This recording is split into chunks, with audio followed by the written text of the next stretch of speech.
नमस्ते, आप सभी का स्वागत है आज की सुपर चर्चा में। और आज हम जानेंगे इंडी अलायंस के भविष्य के बारे में।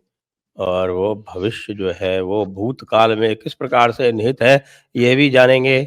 हमारे साथ हैं विजय सरदाना जी, जाने माने राजनीतिक और आर्थिक विश्लेषक। आपका स्वागत है विजय जी। नमस्कार सर। समाचार ये है कि 6 तारीख को जो खरगे साहब ने इंडी अलायंस की मीटिंग बुलाई थी वो कैंसिल हो गई है। पोस्टपोन नहीं हुई, वो कैंसिल हो गई है, दिल्ली में जो बुलाई गई थी। और उसका कारण ये बताया जाता है कि ममता दीदी ने तो कल ही कह दिया था कि मैं तो बिजी हूँ भाई, मुझे टाइम नहीं है, मैंने नॉर्थ बंगाल का अपना टूर रख रखा है, तो मैं तो नहीं आ सकती। और अखिलेश ने उनको मैसेज भेजा कि मैं तो तब आऊंगा जब तुम पहले ये तय कर लो कि उत्तर प्रदेश में अलायंस से लिए जाने वाले सारे फैसले मैं लूंगा। ये कमिटमेंट करो, तब मैं आता हूं। साथ में आम आदमी पार्टी ने ये कह दिया कि भाई देखिए, उत्तर भारत में तो सबसे बड़े हम हैं, इसलिए उत्तर भारत से संबंध में जो भी निर्णय लेने हैं वो हम लेंगे। कैसे सबसे बड़े? हमारे पास 2 प्रदेश हैं, उनमें से एक तो बड़ा प्रदेश है पंजाब और एक सिटी स्टेट है दिल्ली, और कांग्रेस के पास मात्र हिमाचल प्रदेश है। तो इसलिए हम उत्तर भारत में कांग्रेस से बड़ी पार्टी हैं अब। तो अब आप ये बताइए कि ये महान लक्ष्य कैसे प्राप्त कर लिया कांग्रेस पार्टी ने और इंडिया अलायंस ने? संजय जी, सबसे पहले आपको और सभी दर्शकों को मेरा प्रणाम। संजय जी, राजस्थान में एक कहावत है कि राबड़ी कहे मने दाता सु खाओ।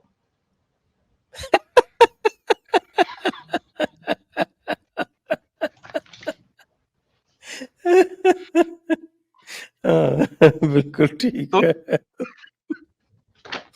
क्योंकि आप इस समय राजस्थान में हैं, तो मुझे लगा कि इस समय राजस्थान की चर्चा होगी और सबसे बड़ा तो उलटफेर वहीं हुआ है। तो इस पूरे प्रोसेस को अगर हम देखें तो प्रॉब्लम क्या हो गई है ना सर, हर इस डॉट डॉट गठबंधन में हर जो डॉट है ना वो अपने आप को फुल स्टॉप बना रहा है। जब डॉट्स मिलते हैं तो लाइन बनती है, लेकिन वही डॉट अगर फुल स्टॉप होता है ना तो काम रुक जाता है। तो प्रॉब्लम ये हो गई कि ये चले थे तो लाइन बनाने कि हम बीजेपी से लंबी लाइन खींचेंगे।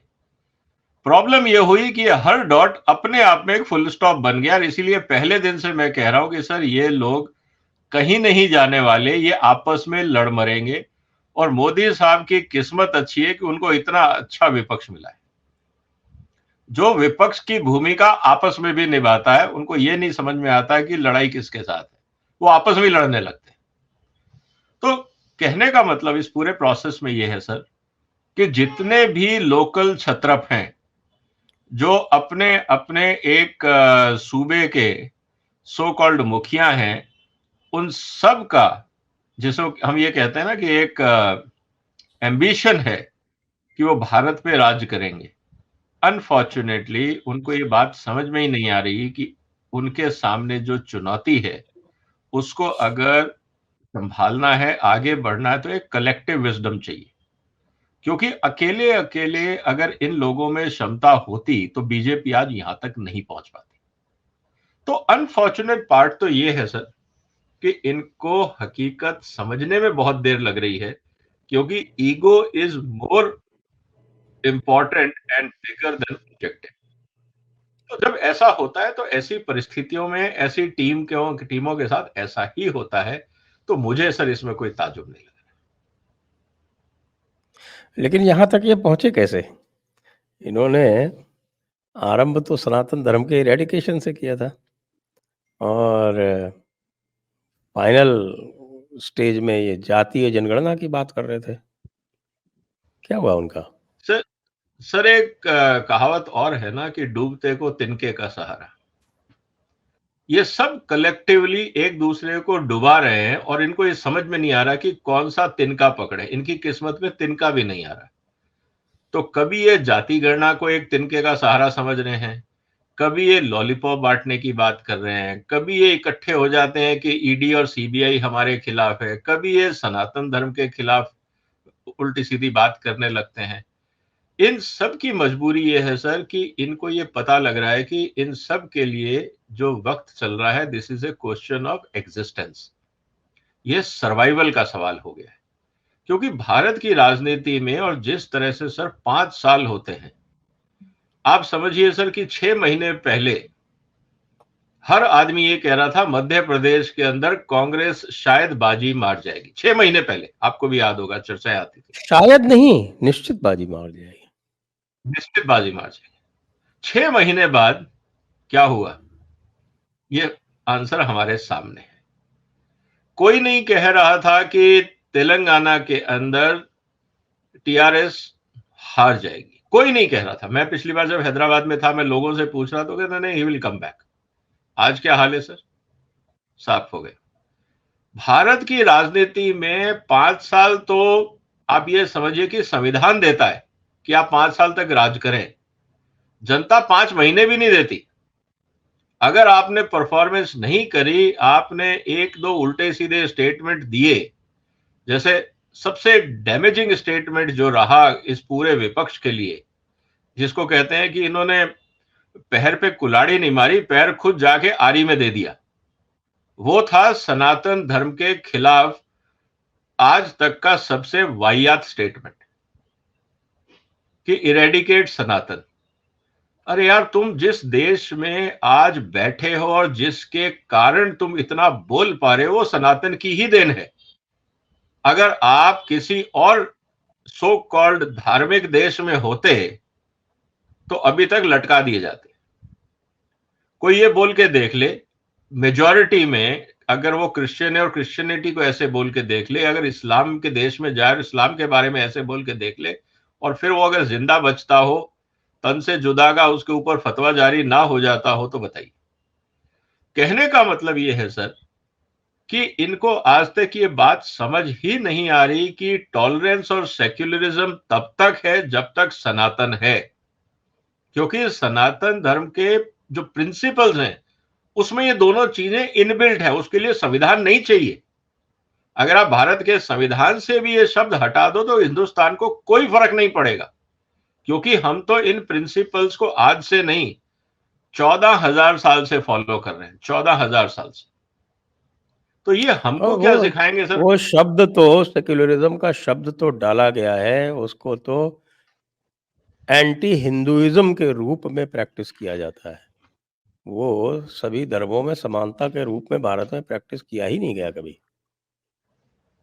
सर ये बात तो अभी आप अगर जो भारत के भूतपूर्व न्यायाधीश रहे हैं सुप्रीम कोर्ट के, जस्टिस एमआर शाह ने अपनी एक स्पीच में बोला है कि सेक्युलरिज्म सिर्फ एक धर्म की या एक ही साइड की जिम्मेवारी नहीं है, सबको अपनाना पड़ेगा। इसका मतलब सुप्रीम कोर्ट के जजेस भी इस बात को मानते हैं कि सेक्युलरिज्म सारे घटक इस देश में नहीं मानते हैं। और अगर मान लीजिए मेजॉरिटी सेक्युलरिज्म नहीं मानता तो आज देश में हर जगह दंगे हो रहे होते। इसका मतलब यह है कि माइनॉरिटीज में ऐसे लोग हैं जो सेक्युलरिज्म को नहीं मानते। इसीलिए पीस है क्योंकि मेजॉरिटी ने उनको कंट्रोल कर रखा है। जिस दिन माइनॉरिटी की बस चली, जैसे अभी चीफ जस्टिस साहब ने एक बड़ी विचित्र बात कही कि भाई majority can have it's way but minority should have से। तो माइनॉरिटी का से ही तन से जुदा, तो माइनॉरिटी के से को अलाउ कर दिया जाए। तो कहने का मतलब यह है कि माइनॉरिटी का से तब तक ही होगा जब तक वो कॉन्स्टिट्यूशनल है। एंटी कॉन्स्टिट्यूशनल से को से नहीं माना जाएगा, उसको क्राइम ही माना जाएगा। तो ये बात तो हमें समझनी होगी। तो कुल मिला के स्थिति यह है सर कि जो इंडी अलायंस है, इनकी सबसे बड़ी आज दुविधा यह हो गई है कि आज ये किसी भी पब्लिक मीटिंग में अगर जाते हैं तो जनता का पहला सवाल इन सब डॉट डॉट से एक ही होता है आपका सनातन पे क्या विचार है? अगर आपको लगता है कि जो डीएमके ने एक बेहूदी बात करी है, अगर आप उससे सहमत हैं तो बताइए, नहीं है तो विचार व्यक्त करिए। और इनकी इतनी हिम्मत नहीं है कि ये सच बोल सके, और जब ये सच नहीं बोल पा रहे हैं तो इनकी स्थिति ये हो जाती है कि ये जनता के बीच में क्या कहने जाएंगे कि हम लॉलीपॉप बांटने आए हैं। खूब बांट ली थी सर, बाकी राज्यों में क्या हुआ? अगर आप उठा के देखें मैनिफेस्टो, जहां जहां पे भी चुनाव हुए हैं, दबा के लॉलीपॉप बांटी थी, लेकिन जनता ने रिजेक्ट कर दिया। तो कहने का मतलब यह है सर कि हिंदुस्तान में जो लॉलीपॉप के चैंपियन है फ्रीबीज के केजरीवाल साहब, उनको तो नोटा से कम वोट दिए जनता ने। तो जनता ने बता दिया यार, हम इतने मूर्ख नहीं है जितना तुम लोग समझने की कोशिश कर रहे हो। हम आप जितने सो कॉल्ड खादी और सफेद कपड़े नहीं पहनते हैं, लेकिन हम भी वही रोटी खाते हैं, वही अनाज खाते हैं जो तुम खाते हो। तो जितने नेता सोच सकते हैं उससे ज्यादा जनता सोच सकती है। तो कहने का मतलब यह है सर कि स्थितियां बदल गई हैं, इनको कुछ समझ में नहीं आ रहा अब क्या करें। यही कारण है कि जो डॉट डॉट अलायंस का जो कल की मीटिंग थी उसको कैंसिल करना पड़ा, पोस्टपोन भी नहीं। तो कैंसिल इसलिए करना पड़ा कि ना तो एजेंडा है, ना तालमेल है, ना कोई भविष्य है, तो फिर क्या बात करेंगे? तो ये स्थिति सबके सामने है। दर्शकों से अनुरोध है कि हमारे 2 नए चैनल्स टीजेडी स्पोर्ट्स और टीजेडी क्लिप्स दोनों को अवश्य सब्सक्राइब करें। आगे चलते हैं। ये आप कर सकते हैं, ऊपर जो देख रहे हैं आप ये क्यूआर, इनको क्यूआर देख के भी आप कर सकते हैं। और आपको मैं ये भी आमंत्रण देता हूँ कि आप हमारे मर्चेंडाइज स्टोर आपण पर भी जाएं और वहाँ जाकर उसको भी आप ये क्यूआर स्कैन करके उसको विजिट कर सकते हैं। वहाँ जाके आप जो ये हुडी जैसे मैं पहने हुए हूँ, इस पर ओम लिखा हुआ है, ये देखिए। तो इस प्रकार के धार्मिक और राष्ट्रीय प्रतीकों के साथ के आप मर्चेंडाइज ले सकते हैं।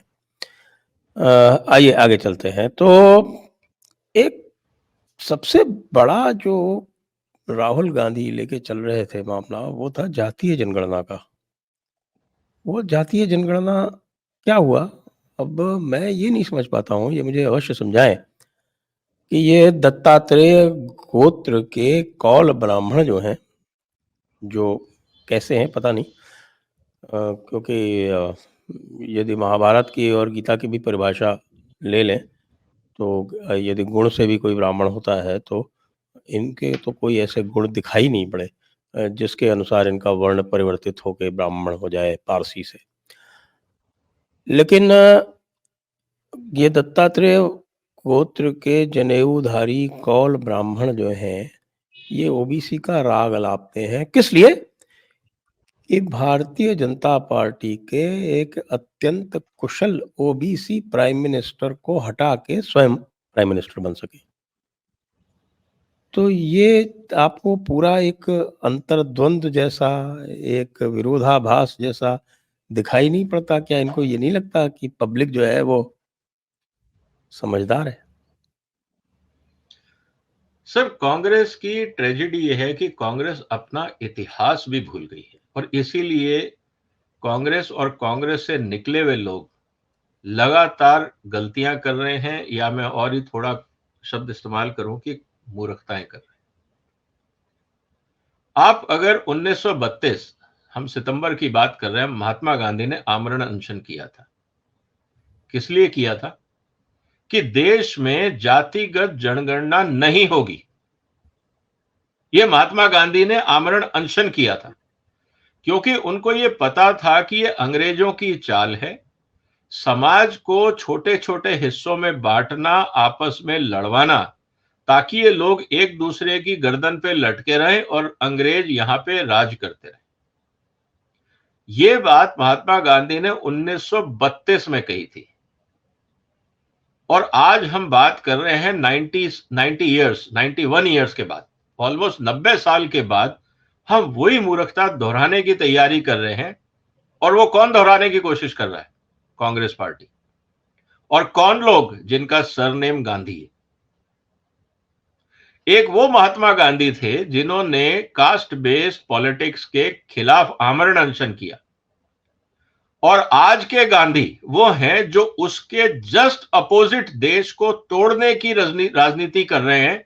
क्योंकि इनको एक बात तो समझ में आ गई है कि अंग्रेजों ने जो डिवाइड एंड रूल की पॉलिसी अपनाई थी, उसके अलावा अब इनके पास कोई इलाज शायद बचा नहीं।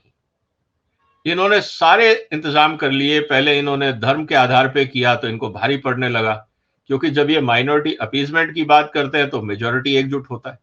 तो जितना ये माइनॉरिटी के बारे में बोलते उतना बीजेपी को फायदा होता। तो इनको लगा यार ये तो बार बार उल्टा रिएक्शन हो रहा है, every action has a reaction. इनको फिजिक्स पढ़ी होती तो इतनी मूर्खताएं नहीं करते। दूसरी तरफ इन्होंने इस बात को भी समझ लिया कि यार लॉलीपॉप एक लिमिट के बाद काम नहीं करती। जनता को समझ में आ गया है कि यार लॉलीपॉप तो जो आएगा देगा। और जहां तक बात है देश की समस्याओं की, तो वो जहां तक ओवरऑल सिचुएशन है, तो जो सरकार पॉलिसी बनाएगी जो संविधान में है वो सबको मिलेगा, उसमें अलग से क्या होगा। और चाहे कितनी बड़ी भी लॉलीपॉप की घोषणा कर दे, पैसे नहीं होंगे तो वैसे ही पूरा नहीं करते, तो इनकी क्रेडिबिलिटी कुछ नहीं रही। तो लॉलीपॉप का कोई मतलब नहीं रहा। उसके अलावा जो आधारभूत सुविधाएं हैं जो संविधान देता है वो सबके लिए है, तो चाहे जो भी हो उसको देनी पड़ेंगी। तो अल्टीमेटली सारे तरीके हथकंडे अपनाने के बाद अब ये आखिरी हथियार खेलने पे आ गए, वो है कास्टिज्म। क्योंकि इसके अलावा अगर ये कुछ और करते तो अनफॉर्चुनेटली संवैधानिक मर्यादा के खिलाफ चले जाते। ये धर्म के आधार पे या किसी और आधार पे इनका बस चलता तो ये बहुत कुछ कर लेते। लेकिन प्रॉब्लम क्या हो रही है कि संविधान इनको बहुत सारी उल्टी सीधी हरकतें करने की इजाजत नहीं देता, तो ये उससे डरते हैं। तो घूम फिर के सवाल आ गया कास्ट बेस। और इनको ये बात समझ में नहीं आ रही कि महात्मा गांधी ने सितंबर 1932 में आमरण अनशन किया था कास्ट सेंसस के अगेंस्ट, जबकि अंबेडकर साहब उसके फेवर में थे। और जो संविधान में रिजर्वेशन कैटेगरी क्रिएट की गई है वो एक कॉम्प्रोमाइज फॉर्मूला था बिटवीन महात्मा गांधी एंड अंबेडकर। अगर जो बहुत सारे लोग बोलते हैं कि ये 10 साल का जो शुरू में रिजर्वेशन दिया गया था ये कॉम्प्रोमाइज फॉर्मूला था बिटवीन महात्मा गांधी एंड अंबेडकर। तो कहने का मतलब यह है कि अगर कांग्रेस और कांग्रेस से निकले हुए बाकी छोटे मोटे दल और नेता सबसे पहले तो ये बताएंगे, सुबह शाम महात्मा गांधी के आगे जाके माथा टेकते हैं, धरना प्रदर्शन भी अगर लोकसभा में करते हैं तो गांधी जी की स्टैचू के आगे बैठ के करते हैं, लेकिन उनके नियमों के लिए तो धजियां ही उड़ाए जा रहे हैं। तो फिर काय का ये तमाशा, ये ढोंग क्यों किया जाता है महात्मा गांधी के नाम पे? तो कहने का मतलब यह है सर कि इस सेंसस में भी मुझे नहीं लगता कि इनको कुछ मिलने वाला है, क्योंकि जनता इस बात को समझ गई है कि जितने ये पॉलिटिशियंस हैं ये हमें मूर्ख बनाने की कोशिश कर रहे हैं, और जनता अब इतनी आसानी से बनने वाली है नहीं। और तो हमारे ये सर जी क्या स्थितियां करेंगे? सर जी तो इंतजार कर रहे हैं, उनको सरकारी मेहमान सरकार बनाने को तैयार है। उनके दोस्त भी उनका इंतजार कर रहे हैं कि यार बहुत दिन हो गए, अब दिल्ली की हवा में बहुत पॉल्यूशन है, आप अंदर ही आ जाओ, बैठ के यहीं ताश खेलेंगे, क्योंकि 3 तो हमें, चौथा आ जाएगा तो ढंग से खेलेंगे। तो कहने का मतलब ये है सर कि इस पूरे प्रोसेस के अंदर अब देखिए समस्या क्या है सर जी की, 6 महीने में ईडी को और सीबीआई को सुप्रीम कोर्ट को रिपोर्ट देनी है। और कल भी प्रधानमंत्री जी ने अपनी जो भाषण दिया था इधर असेंबली इलेक्शंस के बाद, उसमें उन्होंने इस बात को दोबारा दोहरा दिया था कि अब जनता करप्शन के खिलाफ जीरो टॉलरेंस चाहती है। तो इसका मतलब ये है कि ये एक इनडायरेक्ट मैसेज है कि भाई जिस जिसका नाम लिस्ट में आ गया है वो अब सब अपने अपने कपड़े और कुर्ता पजामा बांध लें, हम आपको बहुत ही जल्दी सरकारी मेहमान बनाएंगे और आपको फ्री का राशन खिलाएंगे, उसके पैसे नहीं लेंगे। लेकिन सर जी तो अब कह रहे हैं कि साहब कि हम तय करेंगे, तो इसका मतलब पंजाब में तो वो घुसने नहीं देंगे कांग्रेस को। और पंजाब में और दिल्ली में भी नहीं घुसने देंगे, अलग अलग लड़ेंगे, तो फिर तो काम आसान करेंगे वो मोदी का।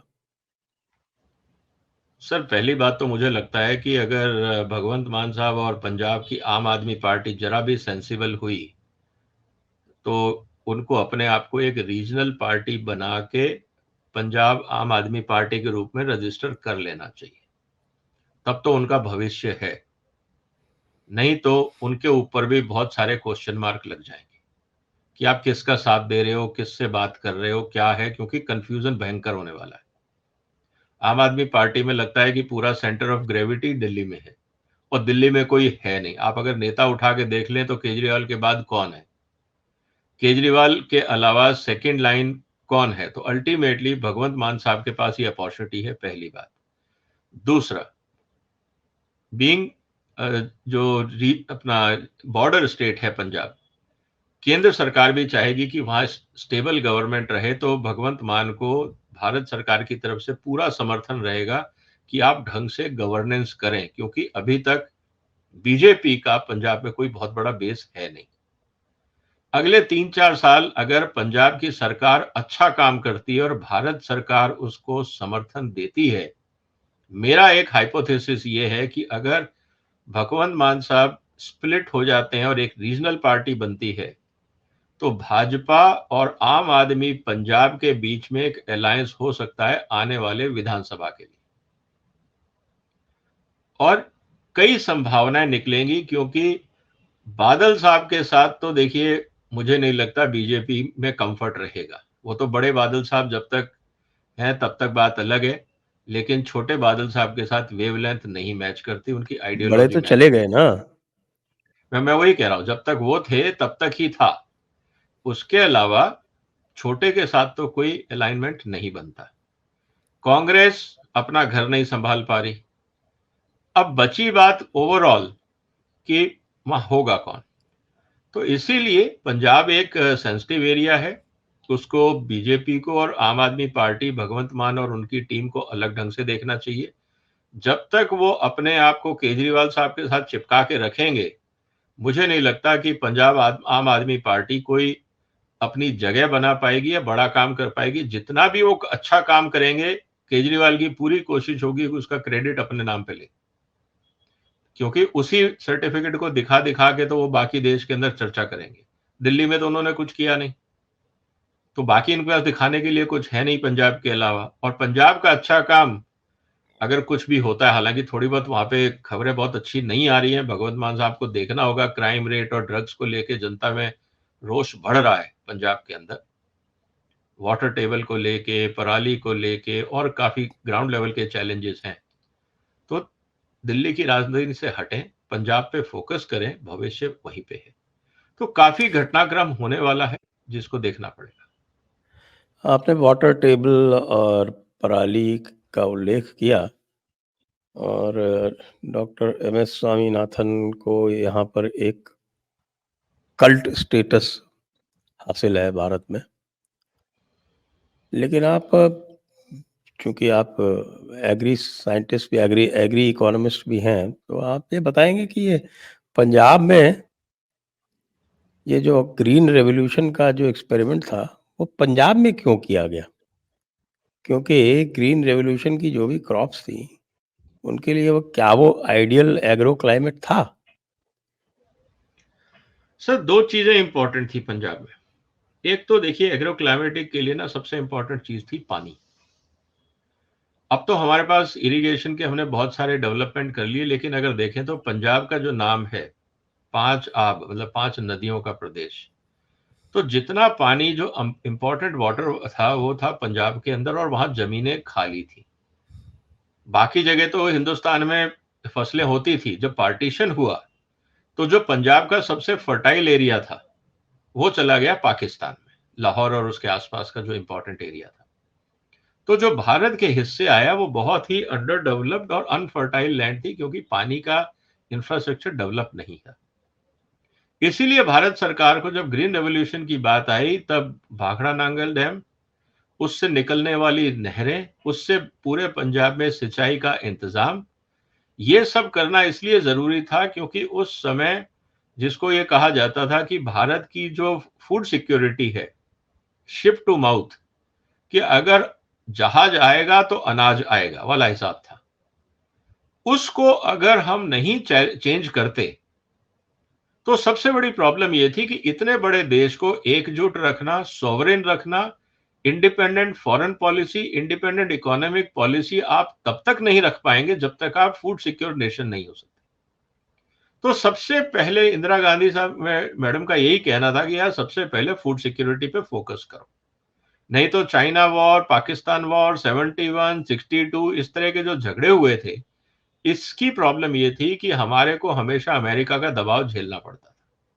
और कोई भी सेल्फ रिस्पेक्टिंग नेशन और लीडर ये नहीं चाहेगा कि मैं कटोरा लेके जाऊं और उनका डिक्टेट सुनूं और राष्ट्रीय हितों के साथ कॉम्प्रोमाइज करूं, ये कोई भी नहीं चाहेगा।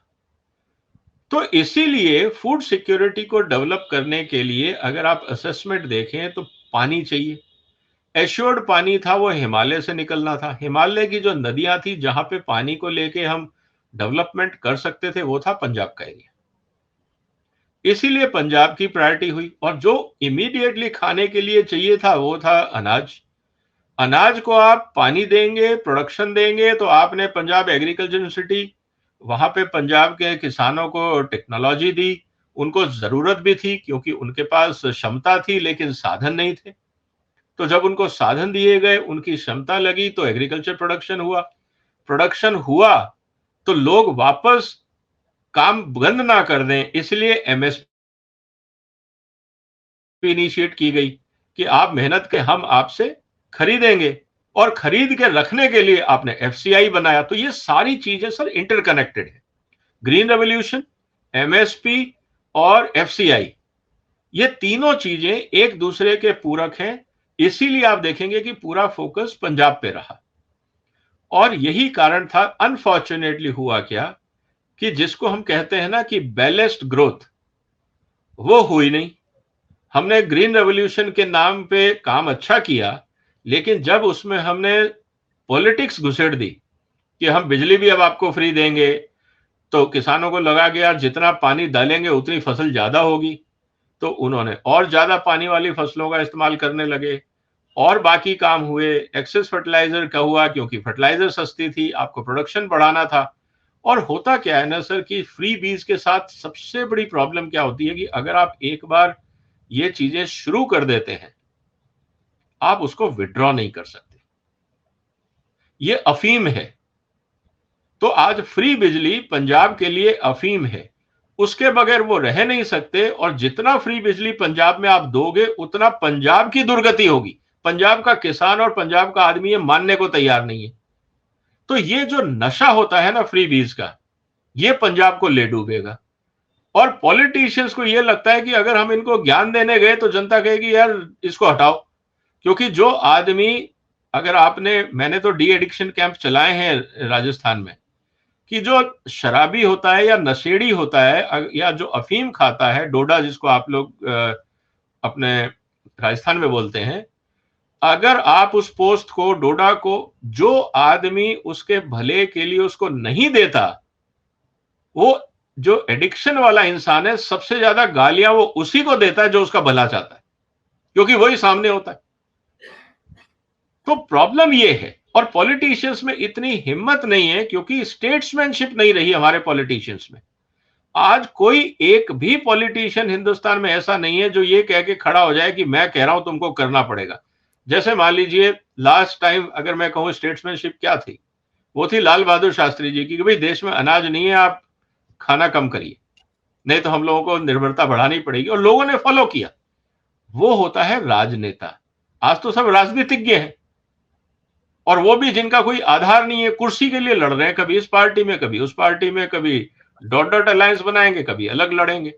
तो ये स्थिति हिंदुस्तान की है। तो इसीलिए अब जनता को सोचना होगा। और पंजाब की जब आप बात कर रहे हैं वाटर टेबल को लेके, पराली को लेके, तो मैं तो फिर कहूंगा कि ये पंजाब की जनता को खुद सोचना होगा कि उनका भविष्य क्या है। जिस तरह से वो काम कर रहे हैं, मुझे नहीं लग रहा अगले 10 साल के अंदर भी वो अपने आप को बचा पाएंगे। क्योंकि मेरा अपना एक्सपीरियंस है पंजाब में सर, हर महीने 1 फुट पानी नीचे जा रहा है, 1 फुट पर मंथ, हर महीने। क्योंकि तो मैंने इसको जब फिर रेगिस्तान बनने के से कौन रोकेगा? आज चले जाइए ना सर, आप सतलुज के किनारे पंजाब एग्रीकल्चर इंस्टीट्यूट के जो फार्म हैं, जहां पे एयरटेल ने अपने फार्म लगाए थे, मैं उनको हेल्प कर रहा था जब वो शुरू हुआ था।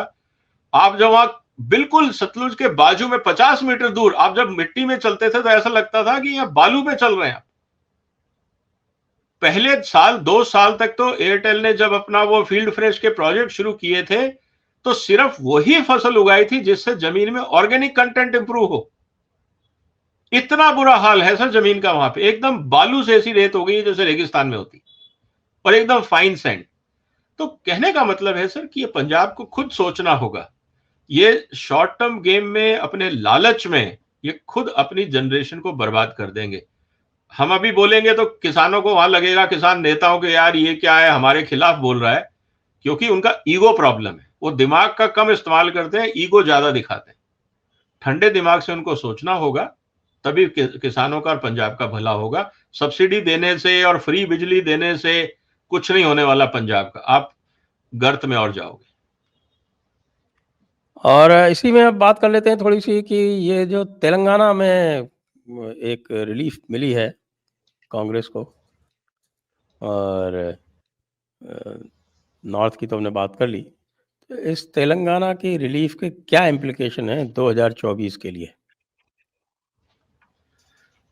देखिए सर, जहां तक बात है तेलंगाना की, क्योंकि अभी कांग्रेस का वहां सॉरी बीजेपी का अभी बेस है नहीं डाउन साउथ। अगर हम विंध्याचल के नीचे देखें, महाराष्ट्र के बिलो, कर्नाटक में भी उन्होंने थोड़ा बहुत प्रयास किया, तेलंगाना और आंध्रा में भी शुरुआत है पार्टी गठन की, तमिलनाडु में, बाकी जगह पे भी।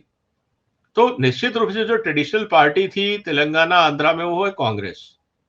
और जब लोगों को लगा कि भाई कांग्रेस, अब एक चीज और देखिएगा सर, मैं अगर आपको नक्शा, अगर आप जहां पे चुनाव हुए हैं तेलंगाना का, आप बड़ा ध्यान से देखिएगा, हैदराबाद के आसपास ही जो अपना तेलंगाना राष्ट्रीय समिति है उनको वोट मिले। अगर जी आप हाँ, ध्यान से तेलंगाना का पूरा मैप जो देखें तो ऑमलेट लगता है वो। सेंट्रल तेलंगाना पूरा पिंक है। मैं वही कह रहा हूं सर, वो ऑमलेट लगता है, ब्लू ऑमलेट, बीच में पिंक है, चारों तरफ नीला है। तो कहने का मतलब ये है कि वो बाकी रूरल एरिया में सारी जगह पे रहा कांग्रेस, और हैदराबाद और इसके आसपास करीब 100 किलोमीटर तक ही जो तेलंगाना राष्ट्रीय समिति है उसका प्रभाव था। यही गलती चंद्रबाबू नायडू साहब ने की थी। होता क्या है ना सर, मुझे लगता है कि पॉलिटिशियंस जो आंध्रा के हैं, तेलंगाना के हैं, उनको ये लगता है कि हैदराबाद का डेवलपमेंट हो गया मतलब आंध्रा या तेलंगाना का डेवलपमेंट हो गया। चंद्रबाबू नायडू साहब ने इतना अच्छा काम किया था, हैदराबाद को बेंगलोर के बराबर लाके खड़ा कर दिया था, लेकिन उस समय आंध्र प्रदेश के लोग ये कहते थे कि Chandrababu Naidu is a chief minister of Hyderabad. वो पूरे स्टेट को समझ ही नहीं पा रहे हैं, या तो अपनी कॉन्स्टिट्यूएंसी या सिर्फ हैदराबाद। मुझे लगता है कि यही गलती इस बार टीएसआर ने करी, क्योंकि इन्होंने भी तेलंगाना के आसपास ही जहां तक मीडिया कवरेज होता था बस वहां तक काम किया, ये रूरल एरिया में काम करना भूल गए। हालांकि इन्होंने स्कीम्स चलाई, किसानों को बहुत कुछ फायदा दिया, लेकिन जो देना चाहिए था इनको वहां पे एक्चुअल डेवलपमेंट वर्क वो नहीं हो पाया, और ये जो खामियाजा था काफी इनको उठाना पड़ा। और दूसरी तरफ कांग्रेस ने खूब जम के लॉलीपॉप बांटे। अगर आप देखें, एक इंटरेस्टिंग कंपैरिजन मैं कर रहा हूं सर, अगर आप देखें कि किस तरह से बीजेपी ने स्कीम चलाई या अपने जो घोषणा पत्र दिए राजस्थान में, और आप घोषणा पत्र उठा के कांग्रेस का देख लीजिए तेलंगाना में, मैं फिर कह रहा हूं कि तेलंगाना के पास पैसा नहीं है।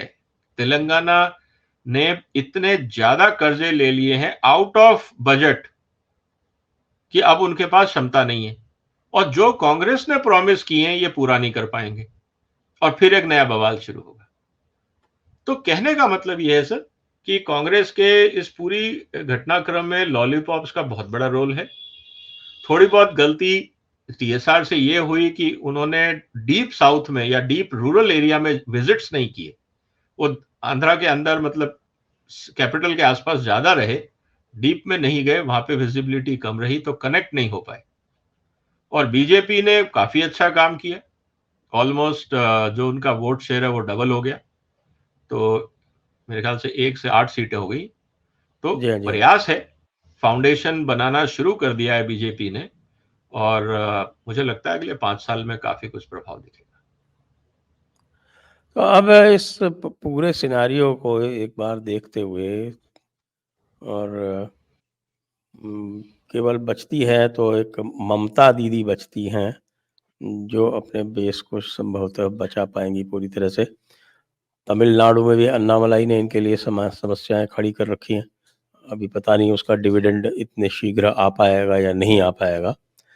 कर्नाटका में जेडीएस का और भारतीय जनता पार्टी का गठबंधन बनने के बाद में तो मुझे लगता नहीं है कि कुछ कांग्रेस के पास बचेगा।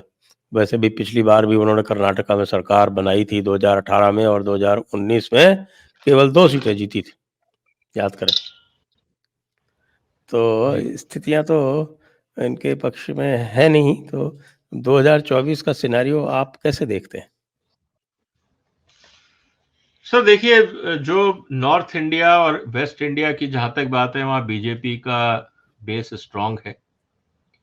और रही बात साउथ की, तो इनरोड्स जैसा हमने देखा, तेलंगाना में बीजेपी ने इनरोड्स किया, कर्नाटक में सरकार थी, अपनी ही गलतियों के कारण वहां पे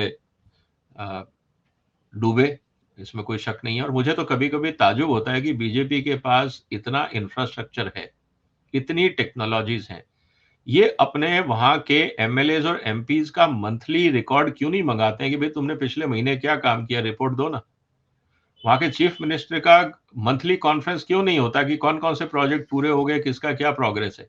जब आपको पता है कि 5 साल बाद चुनाव में जाना है, सत्ता आपको दे दी, उसके बाद मॉनिटरिंग क्यों नहीं करती बीजेपी। और यही होता है कि बाद में पता लगता है करप्शन हो रहा है, ये हो रहा है, वो हो रहा है, जबकि आपके पास पूरा फीडबैक मैकेनिज्म है। ये बात सही होगी कि भाई चलो आप चीफ मिनिस्टर के काम में इंटरफियर क्यों कर रहे हो। Chief minister is part of BJP, not senior to BJP, ये बात तो समझनी पड़ेगी। तो आप अगर चीफ मिनिस्टर के साथ मंथली रिपोर्ट ले रहे हैं, वहां के कार्यकर्ताओं से फीडबैक ले रहे हैं, आज तो टेक्नोलॉजी है, आप व्हाट्सएप और ईमेल अकाउंट दे सकते हो ना कार्यकर्ताओं को, कि अगर आपको लगता है कहीं करप्शन है, कहीं कुछ है, आप लिख के भेजिए, और वो सवाल फिर वहां के लोकल एमएलए से पूछा जाए, तेरे एरिया में क्या हो रहा है, जवाब दो, क्योंकि हमारे पास इस तरह के फोटोग्राफ्स और फीडबैक और वीडियोज आ रहे हैं। अगर बीजेपी चाहे तो एक पूरा सर्वेलेंस एंड मॉनिटरिंग मैकेनिज्म अपने हेड ऑफिस में स्टैब्लिश कर सकती है, for every MLA constituency and for every MP constituency. क्यों नहीं करते, मुझे समझ में नहीं आ रहा, जबकि बहुत आसान है। जनता फीडबैक देगी, आपके पास टेक्नोलॉजी है, इंटरनेट है, पैसे की कमी आपके पास है नहीं, टैलेंट की कमी नहीं है, सब कुछ है, तो इच्छा शक्ति नहीं है, तो प्रॉब्लम क्या है? और तो कोई कारण हो नहीं सकता ना सर। तो एक तो सवाल ये है। रही बात ईस्ट की, ईस्ट में, नॉर्थ ईस्ट में बीजेपी ने बेस अच्छा पकड़ा, यूपी तक, उड़ीसा तक कोई प्रॉब्लम नहीं है, छत्तीसगढ़ हो गया, मध्य प्रदेश हो गया। अब घूम फिर के जो एरिया बचा है, वो बचा है वेस्ट बंगाल एंड बिहार। बिहार में कोई बहुत ज्यादा ऑपोजिशन का फ्यूचर मुझे दिखता नहीं, क्योंकि नीतीश कुमार और लालू जी आपस में कब तक हैं, कास्ट पॉलिटिक्स को धीरे धीरे वहां भी खत्म होना ही पड़ेगा, it is just a matter of time. Ultimately last गोल बचता है, वो है वेस्ट बंगाल। वेस्ट बंगाल में एक ही इश्यू आता है, वो है मिलिटेंसी को लेकर। मिलिटेंसी मतलब एग्रेशन। जिस तरह से विधानसभा चुनाव के बाद जो हत्याकांड हुआ, जिस तरह से क्राइम हुए, उस समय बीजेपी और सेंट्रल गवर्नमेंट जो खामोश रही, इसने लोगों के कॉन्फिडेंस को हिला दिया। उस समय अगर बीजेपी इंटरवीन करती, सेंट्रल फोर्सेस भेजती, वहां पे गृह मंत्रालय की रिपोर्ट जाती, और कहीं ना कहीं किसी ना किसी रूप में लोगों को यह लिखता कि बीजेपी की सरकार हमारे पीछे खड़ी है, तो लोगों में कॉन्फिडेंस बढ़ जाता। बीजेपी ने क्यों शांति बनाए रखी, मुझे नहीं पता, लेकिन लोगों के दिल में एक ये बात बैठ गई है कि क्या हम केंद्र सरकार को ट्रस्ट करें या ना करें। आज क्रेडिबिलिटी सेंट्रल लीडरशिप की है बीजेपी की कि what they are thinking about West Bengal. तो जब तक बीजेपी की सेंट्रल लीडरशिप अपने विचार क्लियर नहीं करेगी कि कार्यकर्ताओं के साथ कब तक और कहां तक खड़ी है, तब तक ममता बनर्जी का जो गेम प्लान चल रहा है with minority and with appeasement and बाकी वायलेंस को लेके, ये कॉम्बिनेशन से ऑपोजिशन खड़ा नहीं होगा।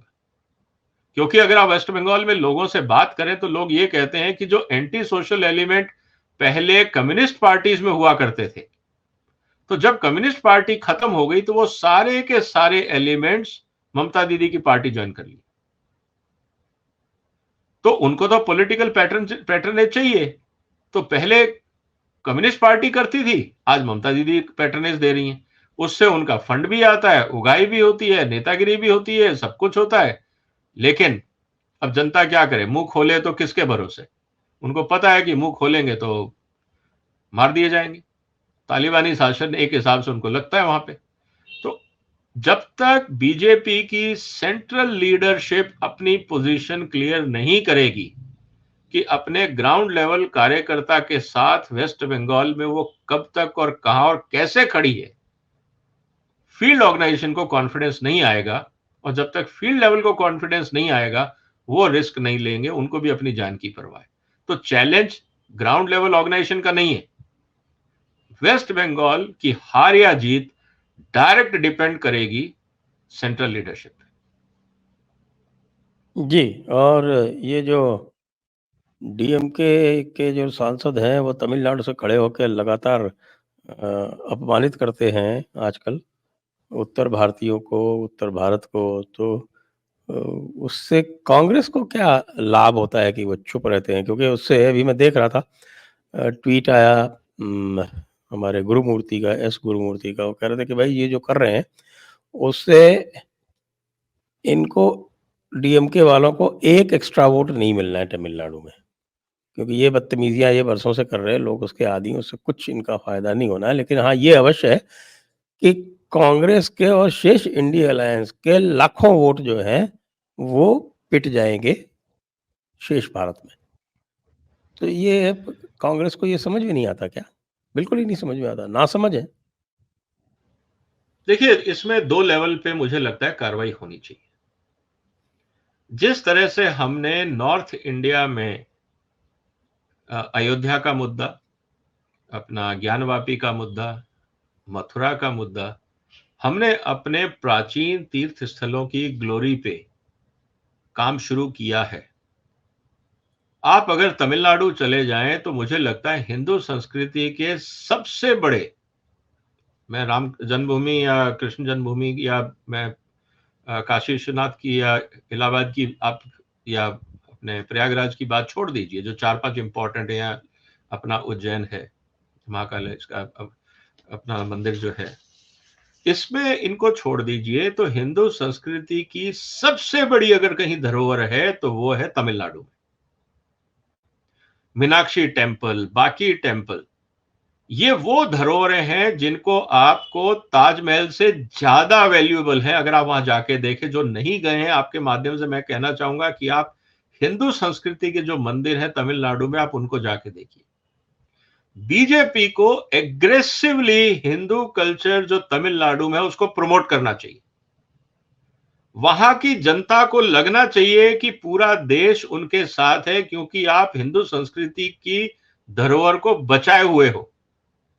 और जब तक ये समर्थन पूरा देश तमिलनाडु में जो हिंदू संस्कृति के संरक्षक हैं, वहां की जनता, वहां के जो लोग हैं, जब तक पूरा देश उनके साथ खड़ा नहीं होगा, इस तरह की फालतू बातें करने वाले वहां पे डीएमके जैसे बहुत होंगे। लेकिन जिस दिन हमने चोला साम्राज्य, बाकी हमारे जितने भी एक से एक टेम्पल वहां हैं, चाहे वो मीनाक्षी टेम्पल हो, नटराज हो, बाकी हो, महाबलेश्वरीपुरम हो, दुनिया भर के टेम्पल है, और भयंकर, जिसको मैं कह सकता हूं कि सर ट्रीट है। मैं गया था पिछले 5-6 दिन का, एक मैंने बाई रोड राउंड लगाया था, 14 टेम्पल में देखे थे मैंने। सर ये हमारी धरोहर है। अनफॉर्चुनेटली हम नॉर्थ इंडिया में बैठ के उनकी चर्चा नहीं करते हैं। हमारी पूरी चर्चा अयोध्या, मथुरा, अपने वाराणसी तक रुक के रह जाती है। हमें तमिलनाडु में साउथ में जो हिंदू संस्कृति के टेम्पल्स हैं उनकी चर्चा उसी लेवल पे करनी होगी, क्योंकि वो 2-2 हजार साल पुराने हैं। और अगर आप ध्यान से देखेंगे तो हम बात कर रहे हैं मिस्र के पिरामिड की, जहां पे एक पत्थर 25 टन का है और उसको हम कहते हैं वंडर ऑफ द वर्ल्ड कि यार ये ऊपर कैसे पहुंचा होगा। चोला साम्राज्य में टेम्पल ऐसे हैं जिसका टॉप जो पत्थर है उसका वजन है 250 टन। उसकी कोई बात नहीं करता है कि वो कैसे पहुंचा होगा ऊपर 500 फीट। तो कहने का मतलब है कि हमारी संस्कृति को हम लोगों ने नॉर्थ इंडिया के आगे देखना बंद कर दिया। ये हम सब हिंदुओं ने गलतियां करी और बीजेपी सरकार को, बीजेपी की पार्टी संगठन को, आरएसएस को, जितने हिंदू संस्कृति से संबंधित लोग हैं उनको तमिलनाडु में जो ये मंदिर हैं इनकी चर्चा खुल के करनी चाहिए, विजिट करना चाहिए, ताकि वहां पे इन लोगों को हिम्मत बंधे। और जब इकोनॉमी बढ़ेगी, लोगों को वहां पे एक कॉन्फिडेंस आएगा, आत्मविश्वास आएगा, तो ये जो खेल खेला जा रहा है ना डीएम के द्वारा, ये अपने आप साइडलाइन होंगे और फिर वहां पे वही आइडियोलॉजी सामने आएगी जो डिजर्व करती है। तो हमने खुद गलतियां करी हैं सर, और इसका फायदा डीएमके उठा रहा है। और मुझे लगता है ये सोशल मीडिया का जमाना है। हम लोगों ने जो गलतियां करी हैं छोटी सोच के कारण, क्योंकि हम लोग साउथ इंडिया ट्रेवल नहीं करते because of language, I think हम लोगों को ये सोचना पड़ेगा कि हमारी उस धरोहर को हम कैसे उभारें। उससे वहां की संस्कृति उभरेगी, वहां के जनमानस में कॉन्फिडेंस बढ़ेगा, उससे पॉलिटिकल इक्वेशन बदलेगी जो इस देश के हित में होगी। जी, तो आज की चर्चा को अब इसी बिंदु पर समाप्त करते हैं, क्योंकि लग रहा है कि इन्होंने पूरा अपना आत्मघात कर लिया है और आपस में झगड़े इतने बढ़ गए हैं कि अब ये सुलझते हुए लग नहीं रहे हैं। तो पूरा कार्य जो है एक तरह से स्वयं ही यह रास्ता साफ करते जा रहे हैं प्रधानमंत्री मोदी के लिए। और इसलिए यदि मोदी ये कहते हैं कि हैट्रिक ऑफ विक्ट्रीज सेमीफाइनल में होने के बाद हैट्रिक ऑफ विक्ट्रीज, यानी कि 2014, 19 और फिर 24, ये दूसरी वाली हैट्रिक भी होगी, तो मुझे लगता है कोई अतिशयोक्ति नहीं है। तो इसी के साथ आज के इस कार्यक्रम को यहीं समाप्त करते हैं। आप सभी दर्शकों को बहुत बहुत धन्यवाद। विजय सरदाना जी को बहुत बहुत धन्यवाद। जय हिंद, जय भारत, वंदे मातरम। वंदे मातरम सर।